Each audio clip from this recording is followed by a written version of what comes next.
Now, Nelson Mandela is a much-loved political icon and inspiration to people all over the world. He is also a global brand, adorning clothes, books and even a range of wines. But as Claire Price reports from Johannesburg, it's a brand that already sparked a bitter feud between Mandela's family and his lifelong lawyer and friend, George Bizos. South Africa's first black president has become a global brand.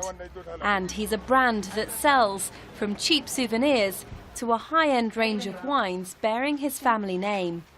Nelson Mandela's daughter and granddaughter launched their business in 2010.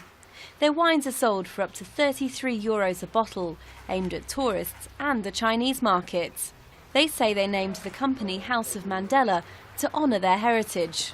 My grandfather gave us a great gift, and we feel honor-bound to maintain, his legacy. We think that the wine project is a great project. It's an honourable project, and we were not ashamed to use our name in any way. We fully embrace what we've been given. But there's already a feud over who should benefit from Mandela's lucrative name. His longtime lawyer and friend George Bizos is hitting back at a legal challenge brought by two of Mandela's daughters.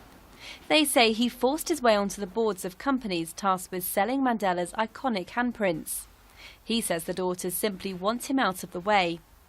They want control of large sums of money for themselves. Our duty is that asked of us by Mr. Mandela, to which we will remain true. Mandela's brand is in fact protected by copyright, which is supposed to be guarded by the Nelson Mandela Foundation. But that hasn't stopped the 94-year-old's name, prison number or imagery being used by everyone from a family member to a market trader who wants to cash in on his fame. I would argue that if the foundation had done their job properly, these areas would have been registered so they'd already be determined as no-go areas for members of the family. Yet we're seeing a proliferation of activities which would indicate that the foundation hasn't been perhaps aggressive enough, had been too benign in their approach. Frail as the man himself might be, the Mandela brand is as strong as ever.